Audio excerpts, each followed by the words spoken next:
ज्वलत्कराळजिह्विका धगत्कठोरदंश्रिका प्रदीप्तदिग्विदिक्तट प्रचण्डवह्निकीलका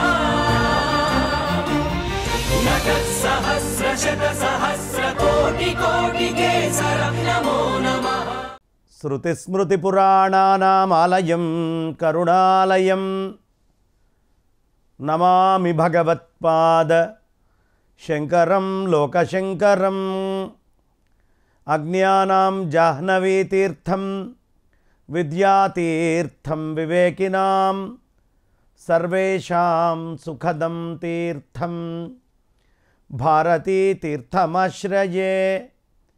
विद्याविनयसम्पन्नं वीतरागं विवेकिनं वन्दे वेदान्ततत्त्वज्ञं विधुशेखरभारतीं।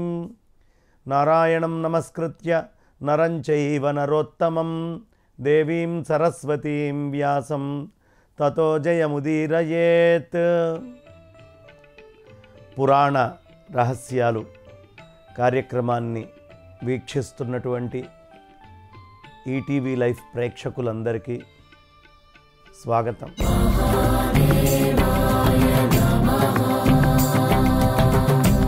చాలా అద్భుతంగా బ్రహ్మదేవుడు పరమేశ్వరుణ్ణి స్తుతి చేస్తున్నటువంటి ఘట్టం మనం చెప్పుకుంటూ ఉన్నాం.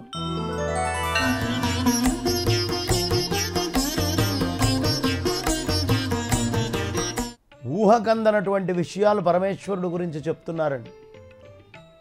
మనం ఏ ఒక్క శ్లోకాన్ని, శ్లోక తాత్పర్యాన్ని, శ్లోక మూలము అన్నీ చెప్పుకోకపోయినా మూలములో ఉండే ఏ ఒక్క శ్లోక తాత్పర్యాన్ని వదిలిపెట్టుకోకుండా కూర్మపురాణం అంతా చెప్పుకుంటున్నాం. ఇలా చెప్పుకుండేటటువంటిది చాలా తక్కువగా ఉంటుంది ఇవాళ రేపు. ఏదో పైన చెప్పుకుంటూ వెళ్ళటం కాకుండా అసలు గ్రంథం ఏం చెప్తోంది, గ్రంథంలో ప్రతి అక్షరము ఏమి చెప్పాలని అనుకుంటోంది, ఈ విషయాల్ని చాలా ప్రధానంగా మనం చెప్పుకుంటూ వెళ్తున్నాం. యక్షేష శయనే శేషే, ఎలా ఉందయ్యా, శేషశయనం మీద పడుకోనుండేటటువంటి ఆ మహానుభావుడి గురించి. యక్షేష శయనే చేతే విశ్వమావృత్య మాయయా స్వాత్మానుభూతి యోగేన తస్మై విశ్వాత్మనే నమః. ఎవరు శేషతల్పం మీద పడుకొని ఉంటారో, అలా శేషతల్పం మీద పడుకొని ఉండడమే కాకుండా అద్భుతమైన ఆత్మలో అనుభూతి రూపంలో మాయ ద్వారా ఈ సంపూర్ణమైనటువంటి విశ్వాన్ని ఆవరించుకొని ఉన్నారు. శేషము అంటే ఏంటండి, మనకి మ్యాథమెటిక్స్లో మనం డివిజన్స్ చేస్తాం. డివిజన్స్ చేసినప్పుడు ఈ కొలతల్లో మిగిలేటటువంటి దాన్ని శేషము అంటాం. అలాగే ఇప్పుడు ఇక్కడ నేను కూర్చున్నా, నా ముందు అనేకమైనటువంటి వస్తువులు, మీరు కూర్చున్నారు, మీ ముందు అనేకమైన వస్తువులు కనిపిస్తున్నాయి. ఈ కనిపించేది మీరు చూస్తున్నారు, మరి కనిపించందంతా మీకు శేషమే కదా, శేషం కాకుండా పోయిందా? నా వెనక ఏముందో నాకు కనిపించదు, మీ వెనక ఏముందో మీకు కనిపించట్లేదు ఇప్పుడు తిరిగి చూస్తే తప్ప.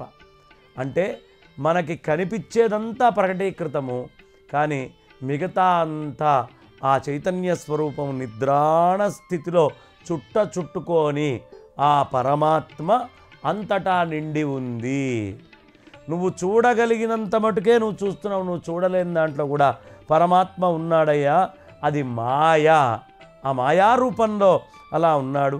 ఆయన శిరస్సుతో చతుర్దశ భువనాత్మకమైనటువంటి బ్రహ్మాండాన్ని మొత్తాన్ని ఆయన ధరిస్తూ ఉన్నాడయ్యా. ఈ బ్రహ్మాండాన్నంతా ధరిస్తున్నటువంటి మహానుభావుడు, అందరికీ ఆధారభూతుడు. మామూలుగా మనం మిగతా వాళ్ళందరికీ ఏదో అయ్యా నా ఆధారం మీద ఆయన పైకి వచ్చాడండి, లేదు ఫలానా వాళ్ళ ఆధారం వల్ల నేను ఈ స్థితిలో ఉన్నానండి అని మనం చెప్పుకుంటాం. కానీ ఈ సృష్టి మొత్తానికి ఆధారమైనటువంటి వాడెవరు అంటే పరమేశ్వరుడు అని అద్భుతంగా కూర్మపురాణం చెప్తోంది. స్వాత్మానుభూతి యోగేన తస్మై విశ్వాత్మనే నమః. బిభర్తి శిరసా నిత్యం ద్విసప్త భువనాత్మకం 2 ఏళ్ళు 14 భువన భాండాలు మొత్తము కూడా నీ అనుగ్రహమేనయ్యా, ఇంకంతకంటే ఏమీ లేదు. బ్రహ్మాండం యోఖిల ధారస్తస్మై శేషాత్మనే నమః. నువ్వు బ్రహ్మాండం అనేది చెప్తున్నావు, దానంతటా ఈ ఈశావాస్యమిదం సర్వం యత్కించిత్ జగత్యాం జగత్, అంతటా ఆ పరమేశ్వరుడే నిండి ఉన్నాడయ్యా. యో అంతరా సర్వభూతానాం నియంతా తిష్టతీశ్వర. అందరి లోపల అంతర్లీనమై నువ్వే నియంతగా ఉంటూ వాళ్ళ హృదయాల్లో తిష్ట వేసుకొని కూర్చున్నావయ్యా. నువ్వు లేకపోతే ఏముందయ్యా, అన్నిటికీ సాక్షి నువ్వే ఆధారమై ఉన్నావు. కానీ నువ్వు ఆధారమై ఉన్నావు అని ఎవరికీ అర్థం కాదు. ఎలా అంటే, మేఘాలు ఉన్నాయి, ఈ మేఘాలు పైన చాలా బరువుతోటి ఉంటాయి, దాని మీద నీళ్లు చక్కగా గడ్డగట్టి ఉంటాయి, ఆ గడ్డగట్టిన దాంట్లో రాళ్ళు కూడా ఉన్నాయి. ఇప్పుడు ఆ గడ్డగట్టినటువంటి నీళ్లు, ఆ బరువుతోటి ఉన్నటువంటి నీళ్లు, అంత మంచుగడ్డ మేఘముగా పైన ఆకాశంలో దేనివల్ల ఉంటుంది కింద పడకుండా? పడిపోవాలి కదా, బరువు ఉంటే కిందకి దిగాలి కదా. ఏ శక్తి వల్ల అది అలా ఉండి అక్కడే తిరుగుతూ ఉందో, దాని లోపల అనేకమైనటువంటి జీవకోటిని భరిస్తూ అటు ఇటు సంచారం చేస్తూ ఉందో, దానికి కూడా ఆధారమైనటువంటి వాడు ఎవడున్నాడో, అలా మేఘాన్ని ఆధారంగా ఎలా చేసుకున్నావో ఈ చతుర్దశ భువన భాండాలకి నువ్వే ఆధారమై అవన్నీ గట్టిగా నిల్చొని ఉన్నాయ్యా. నీ అనుగ్రహం లేకపోతే అవేవి ఆ విధంగా ఉండేటటువంటి అవకాశమే లేదు. కాబట్టి అలాంటి ఆదిశేషాత్మకుడివైనటువంటి నీకు ఒక నమస్కారం. ఏదైతే శేషమై ఆది అయి ఉందో దానికి నేను నమస్కరిస్తున్నాను. శేషము మిగిలింది, ఆది మొదటిది. ఈ రెండిట్లో ఉన్నది ఎవరు? పరమేశ్వరుడే, ఇంకొకటి లేదు అని చెప్పి మహాప్రళయం వచ్చినప్పుడు దివ్యమాత్రమై ఏకోరూపమై ఏకోమాత్ర సాక్షి రూపమైనటువంటి, అన్నిటికీ సాక్షి రూపమైనటువంటి పరమానందాన్ని ఆస్వాదిస్తూ, కేవలం ఆనందమే స్వరూపాన్ని ఆస్వాదిస్తూ నాట్యం చేస్తూ, ఎవరు ఆనందమైనటువంటి పరవశమైనటువంటి నాట్యం చేస్తూ ఉంటారో అనంతమైన మహిమగల రుద్రాత్మకునికి నేను నమస్కారం చేస్తున్నానయ్యా. ఈ మొత్తం ప్రళయం వచ్చిన అంతటా నిండి ఉండి అటు ఇటు అప్పుడు కూడా కదలికలతోటి ఆ ఆత్మనృత్యం చేస్తూ ఉంటాడే, అలాంటి వాడికి నమస్కారం అయ్యా.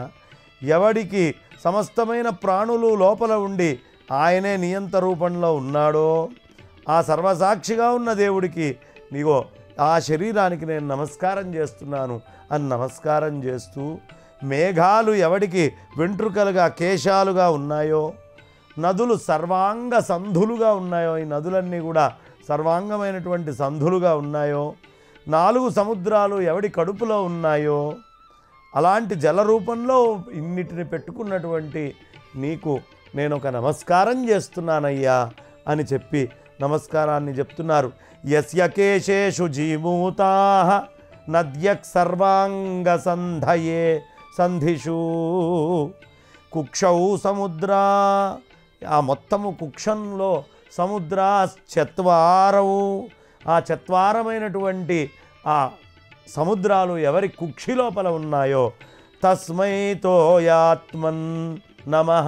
అలాంటి ఆత్మస్వరూపుడివైనటువంటి నీకు నేను నమస్కారం చేస్తున్నాను అని చెప్పి, యం వినిద్రాజితశ్వాసాః సంతుష్టాక్షమదర్శినః జ్యోతిః పశ్యంతి యజ్ఞానాన్ తస్మై యోగాత్మనే నమః. నిద్రారహితులై అంటే నిద్రని కూడా జయించినటువంటి వాళ్ళు, ఇది కృష్ణ పరమాత్మ భగవద్గీతలో వాడతారు. గుడాకేశ అంటారు.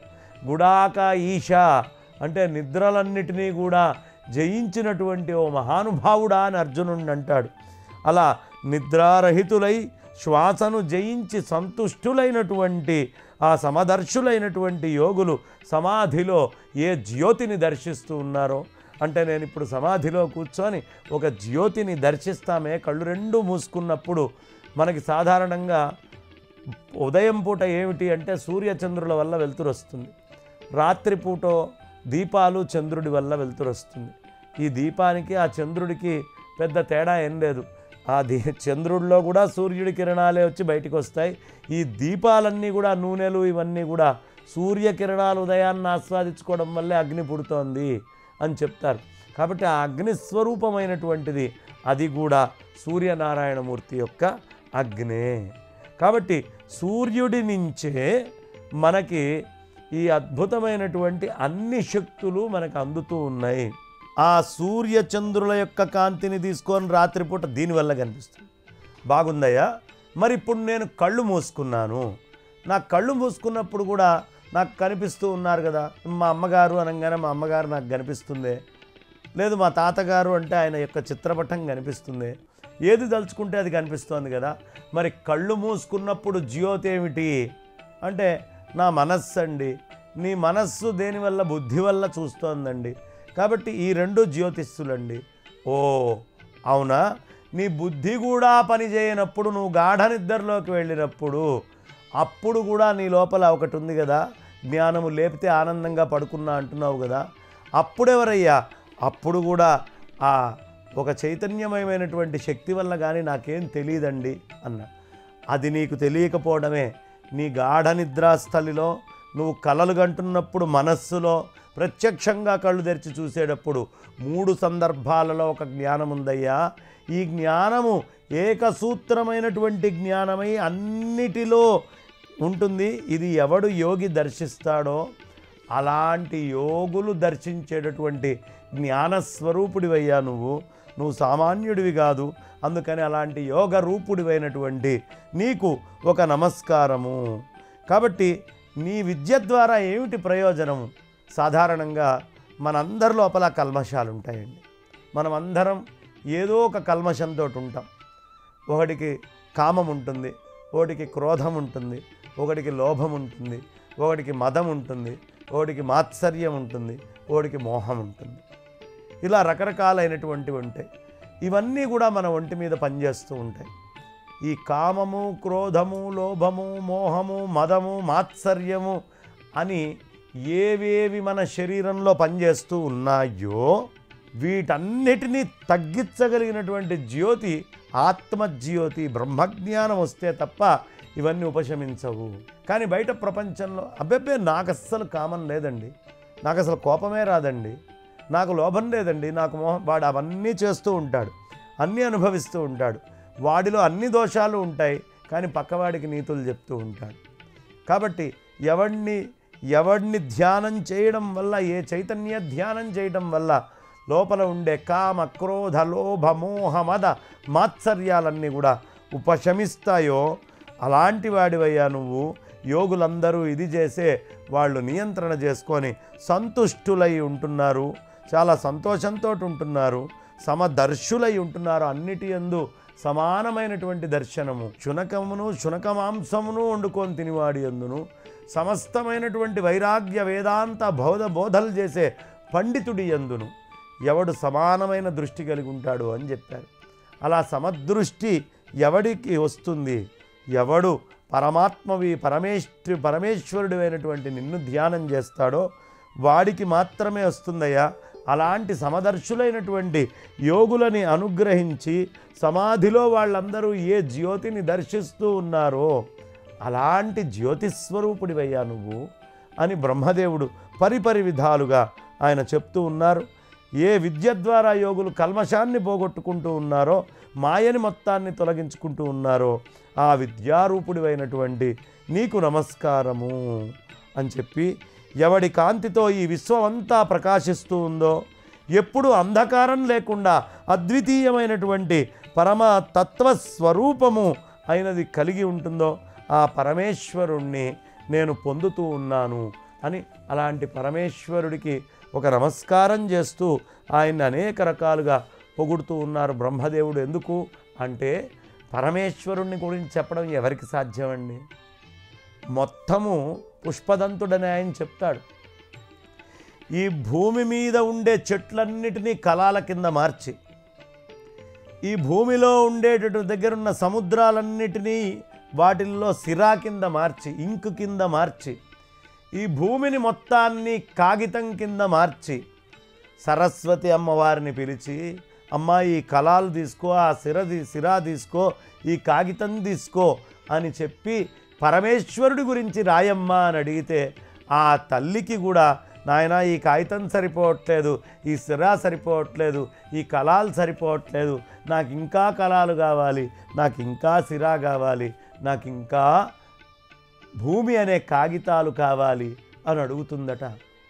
అంటే ఆ పరమేశ్వరుడి యొక్క లీలలు సంపూర్ణంగా చెప్పడం ఎవడి తరము కాదు అని చెప్తున్నాడు.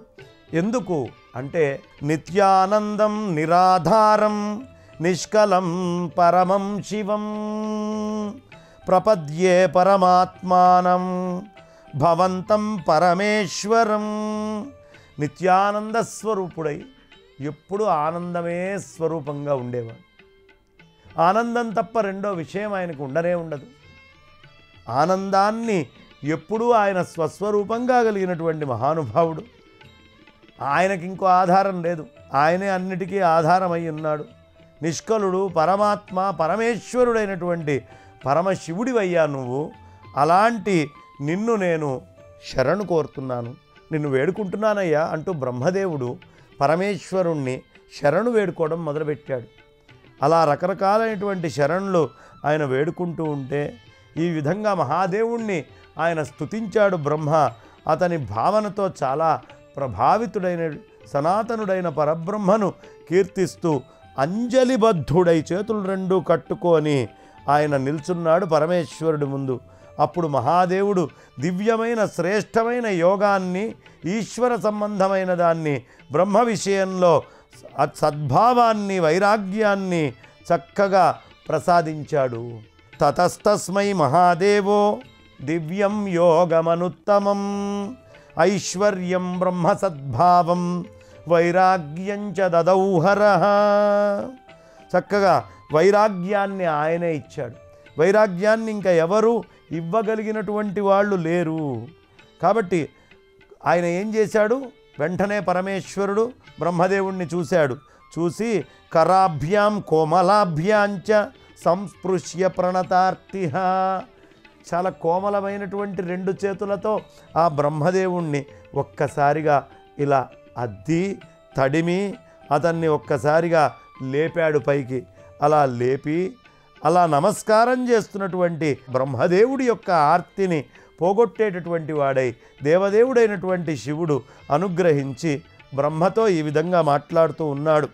ఓ బ్రహ్మ, నీ పుత్రుడిగా కావాలి అని నన్ను నువ్వు కోరుకున్నావయ్యా. కాబట్టి నువ్వు నన్ను కోరుకున్నావు కాబట్టి నేను నిర్వర్తించాను.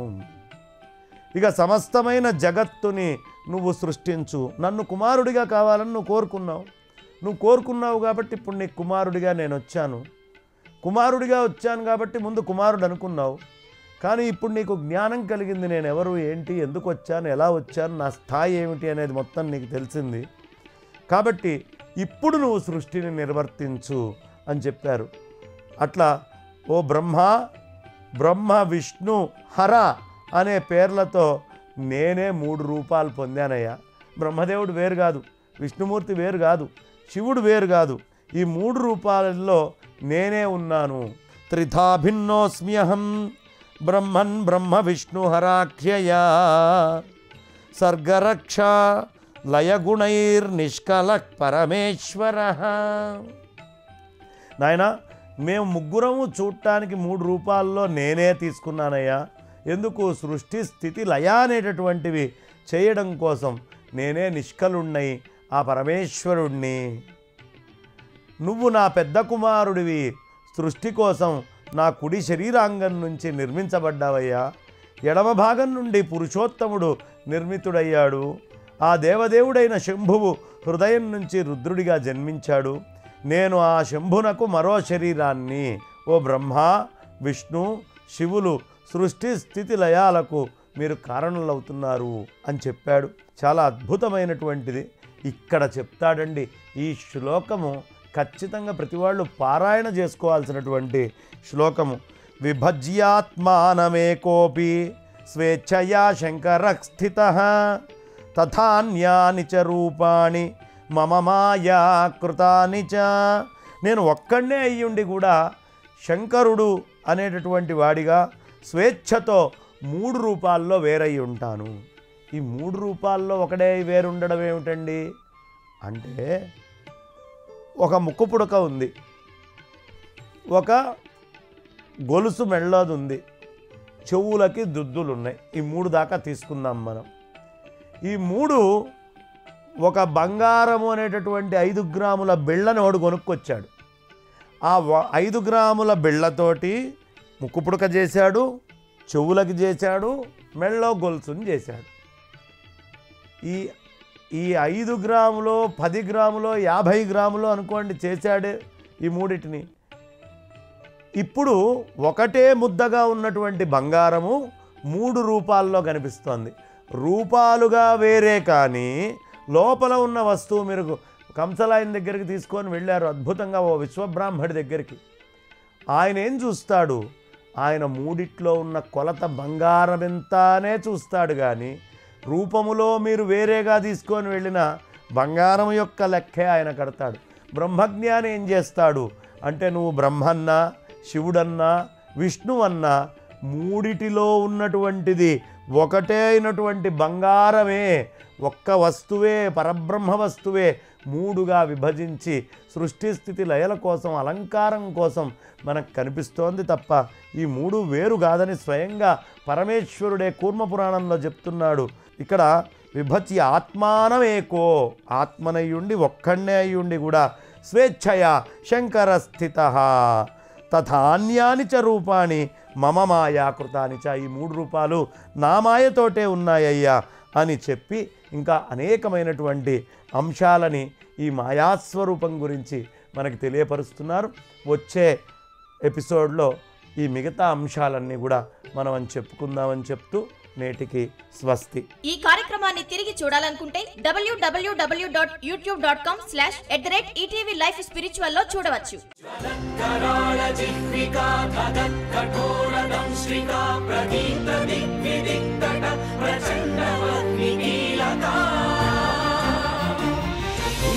సహస్ర శత సహస్ర కోటి కోటి కేసరం నమో నమః.